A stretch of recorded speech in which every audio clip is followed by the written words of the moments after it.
Senior दिफाई तजिया निगार हैं जनाब air commando retired Khalid Chishti साहब को।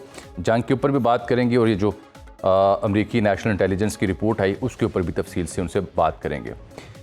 चिश्ती साहब, मैंने ज़रा खुलासा बांधने की कोशिश की है क्योंकि इस मौजू पर बड़े कम लोगों ने आज बात की और मुझे हमेशा की तरह उम्मीद होती है कि आप सबसे ज़्यादा अपडेटेड हैं और इन टेक्निकल चीज़ों को बेहतर समझते हैं, इसीलिए आपको अक्सर प्रोग्राम में ज़हमत भी देते हैं। सबसे पहले तो मैं समझना चाह रहा हूँ पाकिस्तानी मिसाइल टेक्नोलॉजी की रेंज क्या है और वो सिर्फ भारत सेंट्रिक हैं, किसी और मुल्क के लिए बनाई नहीं गए। हमारी जो आइडियोलॉजी है दिफा की, उसका कॉन्सेप्ट क्या है सर? बहुत शुक्रिया जामी साहब, आपने याद किया। ये बड़ा इंपॉर्टेंट सवाल है जिसका आप जवाब भी आपने दिया है। मैं तो आपकी बात को सपोर्ट ही करूंगा, इसलिए कि पाकिस्तान की आर्म फोर्सेस भी हम इनको, आपने देखा कि यौम दिफा मनाते हैं। हमने कभी कोई और नहीं दिन मनाया, हम डिफेंड करते आए हैं। और 5 और 6 मई की और 6 और 7 मई की और फिर 10 मई की तमाम के तमाम वाकयात गवाह हैं इस चीज के कि हमने दिफाई किया, पहली बात। दूसरी बात एक इम्पॉर्टेंट याद रखने की जरूरत है कि हम, जाहिर है, हमारे किसी एरिया में हेजमोनिक कोई ओवर पावर करने के, रीजनल एक्सपेंशन के कोई डिजाइन है ही नहीं। हाँ, सोवरेनिटी अपनी का हर सूरत दिफा करने का हक रखते हैं और अल्हम्दुलिल्लाह करेंगे भी, और वही हमने किया भी है माजी में। जितना एयरफोर्स के दौरान, जो मेरी सर्विस के दौरान जितना करियर है, हमें बताया जाता था, ब्रीफिंग होती थी, हमारा डिफेंस ही है बस। हम, जाहिर है, उसमें हम एक प्रोबेटिव कॉज जरूर इम्पोज करते हैं। तो अगर आपके डिजाइन होते हैं रीजनल या ट्रांस रीजनल तो फिर आप इस तरह के वेपन रखते हैं।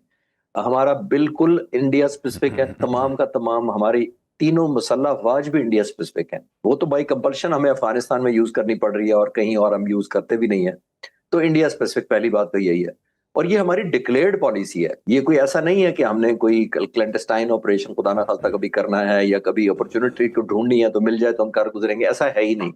तो जब हमारी डिक्लेयर्ड पॉलिसी ये है, और बाय द वे हम अपने आप को, हमने न्यूक्लियर भी, हम डिफेंसिव ही गए थे आपके सामने 1974 में जब इंदिरा गांधी ने लॉन्च किया, एक अपना न्यूक्लियर टेस्ट किया, उसका नाम उन्होंने बड़ा जबरदस्त नाम दिया जनाब, उसका नाम दिया उन्होंने स्माइलिंग बुद्धा 1974। जहां से हमें उन्होंने कहा कि जनाब फिर आप भी अपना बंदोबस्त कर लें, हमने तो कर लिया है।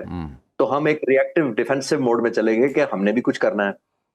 फिर तारीख गवाह है, जो दोबारा जो एटमी धमाके किए उन्होंने अपने 3, फिर हमने जवाब में 5 किए, रिएक्शन में किए 28 को। तो मैं ये अर्ज करना चाह रहा हूं कि हम तो रिएक्शन करते आए हैं, रिएक्टिव रहे हैं, हमारा कोई हेजमोनिक डिजाइन नहीं है। ये जाहिर है, ये जरूर, इसमें कोई शक नहीं है कि जो वेस्टर्न मीडिया है, खासतौर पर अमेरिकन, और ये जो आप बता रहे हैं कि उनकी जो डायरेक्टर साहिबा, नो लेस देन डायरेक्टर, वो कह रही हैं कि जी पाकिस्तान के बहुत वो ग्लोबल और ट्रांस नेशनल और ट्रांस रीजनल और ट्रांस कॉन्टिनेंटल किस्म के डिजाइन है। आई थिंक पाकिस्तान को सिर्फ एक फोकस शिफ्ट करने के लिए इस तरह की चीजें लॉन्च कर दी जाती हैं कि ताकि हम, ऑब्वियसली मीडिया का ध्यान भी उधर चला जाए। पाकिस्तान जितना पाकिस्तान जब जब रेलेवेंट होता आया है, आप देखें इस तरह के एलिमेंट आ जाते हैं, एक याद कराने के लिए दुनिया को, एक मनफी तरफ डायरेक्शन देने के लिए कि पाकिस्तान पे फोकस करें, अगर माइक्रोस्कोप पाकिस्तान पर नहीं की तो देख लें, ये एक बहुत बड़ा खतरा है। तो आई थिंक ये सब कुछ भी नहीं है सिवाय एक नैरेटिव बिल्ड करना, एक परसेप्शन, रॉन्ग परसेप्शन बिल्ड करना, झूठ पे एक पहाड़ खड़े कर देना। और जाहिर है, जैसे मैंने कहा, इंडियन नेशनल इंटरेस्ट को ये सर्व करता है कि पाकिस्तान की रेलेवेंस ना रहे, या हम जितना दुनिया समझती है कि हम एक स्टेबलाइजिंग फोर्स बन चुके हैं अल्हम्दुलिल्लाह, उस रेलेवेंस को कम करने की एक नाकाम सी कोशिश लगती है, और इसके अलावा कुछ नहीं। चिश्ती साहब, मैंने अभी ऑफिशियल भी स्टेटमेंट आ गई है, फॉरेन ऑफिस को भी ऐड ऑन करते हैं शो में। जो दफ्तर खारजा वो कह रहा है कि ये जो मिसाइल सलाहियत है पाकिस्तान की, उसके ऊपर जो अमरीकी खुफिया इदारों की रिपोर्ट है ये बेबुनियाद है और ये हमारी सिर्फ दिफाई सलाहियत है, ख़ुद मुख्तारी के तहफ़्फ़ुज़ के लिए, अमन और इस्तेहकाम के लिए, दिफा के लिए बनाया गया। मिसाइल रेंज बैनुल बर्र-ए-आज़मी सतह से कम है। भारत के अलबत्ता तवील फासले के मिसाइल ख़त्ते के लिए तशवीश का बायस हैं। और मैंने ख़ुद भी चेक किया कि उनका जो अग्नि 5 और अग्नि 6 हैं, ये गालिबन को 5000 से 10,000 किलोमीटर तक रेंज के हैं। ये बैनुल बर्र-ए-आज़मी मिसाइल ICBM कहला सकते हैं। यानी साहब, ये बात दुरुस्त है कि भारत ऐसी तजुर्बे कर रहा है कि जो बैनुल बर्र-ए-आज़मी मिसाइल हैं, ये होते क्या हैं वैसे ICBMs? ये बुनियादी तौर पर सिर्फ रेंज बढ़ाई जाती है, जिसका मतलब है कि मुख्तलिफ बूस्टर या स्टेजेस होती हैं, जो फ्यूल स्टेज करता है मुख्तलिफ। जाहिर है ये बहुत हाई ऑल्टीट्यूड चला जाता है, जितना कॉन्टिनेंटल होता है वो नॉर्मल स्पेस पर जिस तरह हवाई जहाज उड़ते हैं उस पर नहीं जाता, ये स्पेस में चला जाता है, जिसकी वजह से जाहिर है इसको बहुत स्ट्रांग आपको मोटर प्लस फ्यूल बहुत एक्सटेंसिव चाहिए होता है, जो आपको पुश आउट करता है इनटू स्पेस। और वहां जाकर फिर ये ट्रेजेक्ट्री बनाते हुआ नीचे आता है, उस डिस्टेंस को कवर करता है। यानी पहले ये ऊपर चला जाता है, स्पेस में चला जाता है, उस पर स्पेस में ले जाने के लिए इसके separate fuel system, navigation system और ज़ाहिर पावर सिस्टम चाहिए होता है। जब ये ऊपर चला जाता है उसके बाद ये डाइव डाउन करता है और उतने डिस्टेंस पर स्लांटिंग जाता है, वापस हमारे फिजा में दाखिल होता है और ज़ाहिर एक हाई स्पीड पर होता है, इतना डिस्टेंस कवर करता है। और ये बुनियादी तौर पर जैसे मैंने कहा, चाहे जैसे हमारा शाहीन 3 जिसका आप जिक्र कर रहे थे, वो उसी रेंज स्पेसिफिक ही बनाया जाता है। तो जब आप एक स्टैंडर्ड फ्यूल डालते हैं, स्टैंडर्ड इंजन और मोटर पावर डालते हैं, नेविगेशन सिस्टम उस तरह का करते हैं, तो वो एक रेंज बढ़ाने के बाद ICBM जिसको कहते हैं इंटरकॉन्टिनेंटल बैलिस्टिक मिसाइल बन जाता है, जो पाकिस्तान स्पेसिफिक अल्हम्दुलिल्लाह हमने किसी का इंडिया स्पेसिफिक के अलावा नहीं बनाया। लेकिन इंडिया के बारे में रिपोर्ट्स पहले भी आती रही हैं और आज नहीं हुआ। बाय द वे, जिस चीज की बात नहीं करते, न्यूक्लियर एनरिचमेंट की प्रोलिफरेशन या लीकेज भी इंडिया से कई दफा रिपोर्ट हुई है। और अल्हम्दुलिल्लाह जब से हम न्यूक्लियर वेपन कैपेबल बने हैं मुल्क, हमारा एक दफा भी कोई ब्रीच ऑफ न्यूक्लियर एनरिचमेंट कह लें या मटेरियल या रॉ मटेरियल कहीं भी ब्रीच नहीं हुआ। उनका तो ओपन मार्केट में मिलता रहा है। वो report international atomic energy commission ने कंसर्न किया था। तो मैंने कहा वो ध्यान कम दिया जाता है, पाकिस्तान की तरफ ज्यादा स्पेसिफिक कर दिया जाता है। अच्छा, गो के इस रिपोर्ट में वो जो काउंटर टेररिज्म की एफर्ट्स हैं इराक और पाकिस्तान मिलके, उसका भी जिक्र कर रही हैं कि पाकिस्तान ने ताउन किया है। जंग का भी जिक्र उन्होंने किया कि दोनों ममालिक लार्ज स्केल कॉन्फ्लिक्ट नहीं चाहते थे, ट्रंप ने इस जंग को रोका है।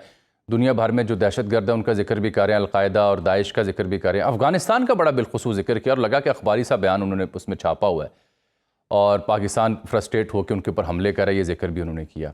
मैं जनरल साहब आपसे, जस्टिस साहब आपसे समझना ये चाह रहा हूँ अब कि जो हमारी अफ़गान पॉलिसी रही और उसमें अब हमने इस ऑपरेशन को फॉर नाउ हॉल्ट किया है, पाज लगाया है उसमें दोस्त मालिक के कहने पे, आपके ख्याल में इसका असर होगा? जो स्ट्राइक्स की विद इन अफ़गानिस्तान, काबुल में, नंगरहार में, वो किस हद तक सक्सेसफुल और प्रिसाइज थी? क्योंकि ये आपका रेलिवेंट मोस्ट शोबा है और अफ़गानिस्तान ने जो प्रोपेगेंडा किया कि यहाँ पे हॉस्पिटल था, what is the reality sir?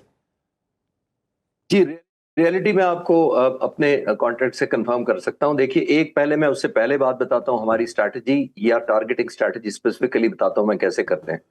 होता यह है कि जो एयरफोर्स में अपने एक्सपीरियंस की बुनियाद पर मैं आपको बता सकता हूं, मैं ऐसे जहाजों पर फ्लाई किया हुआ है जिनके ऊपर GP बॉम्ब लगते हैं, हम उसको जनरल पर्पस बॉम्ब कहते हैं। जनरल पर्पस बॉम्ब ये होता है, इकोनॉमिकल होता है, ये एरिया के लिए होता है, एक पर्टिकुलर एरिया में फायर किया जाता है या ड्रॉप किया जाता है, फटता है। और जाहिर है इसका एक फायदा है और एक नुकसान है।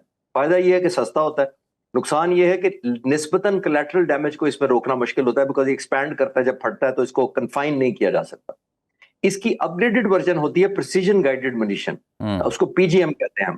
प्रिसीजन गाइडेड मुनीशन कई तरह का होता है और हाँ, वो महंगा भी होता है, लेकिन उसका एडवांटेज ये होता है कि जिस एरिया को आपने करना है टारगेट या एलिमिनेट करना है, डिस्ट्रॉय करना है, उसकी वेयरअबाउट्स डायमेंशन के and the nature of destruction जो आपने करनी है, उस पे कैलकुलेट करके PGM डिसाइड होता है कि कौन सा वेपन मोस्ट सूटेबल है। हम महंगा वेपन यूज कर रहे हैं लेकिन रिस्पॉन्सिबल वेपन यूज कर रहे हैं, इसीलिए आज तक हमारा कोई कोलैटरल डैमेज नहीं हुआ। वो अलहदा बात है कि तालिबान ने खवातीन और औरतों को ढाल के तौर पे, इंसानी ढाल के तौर पे इस्तेमाल करने का रिवायत बहुत पुरानी है उनकी, ताकि एक सिंपैथी कार्ड दिया जा सके। तो ये पाकिस्तान स्पेसिफिक जब से ऑपरेशन हुए हैं हम कंप्लीटली PGM यूज कर रहे हैं। पहली बात तो ये मैं क्लियर कर दूं। दूसरी बात मैं ये क्लियर कर दूं, जो आपने हॉस्पिटल का जिक्र किया, जो DG ISPR ने भी बड़ा क्लियर बयान दे दिया है कि अगर आपने हॉस्पिटल की गाब में वेपन्स इकट्ठे करने किए हुए हैं, नंबर 1। दूसरा, आपने अगर ड्रग एडिक्ट्स को इकट्ठा करके उनको दहशतगर्दी की ट्रेनिंग देनी है या सुइसाइड बॉम्बर बनाना है, तो वो हमारे से लेना देना नहीं है। मैंने वो तस्वीरें भी देखी हैं जो हमने नॉकआउट किया, जो टारगेट किया है, वो एग्जैक्ट वही टारगेट है जो हमारे इंटेंडेड टारगेट थे। नियर बाय विसिनिटी हॉस्पिटल से उससे जबरदस्ती लिंक किया गया है, जस्ट टू क्रिएट सिंपैथी लोगों की। इंटरनेशनल मीडिया क्योंकि जल्दी अटेंशन ड्रॉ कर लेता है, खासतौर पर ड्रग एडिक्ट का नाम आते ही आपके जहन में एक सॉफ्ट इमेज आ जाता है एक मुल्क के नाम से। अगर वो ड्रग एडिक्ट के बारे में इतने कंसर्न है तो जामी साहब आप जैसे सीनियर जर्नलिस्ट को पूछना चाहिए कि तो ड्रग बनती कहाँ सबसे एग्जैक्टली एडिक्ट कौन कर रहा है सबसे ज्यादा दुनिया में? सबसे ज्यादा पैसा कौन कमा रहा है एडिक्शन से?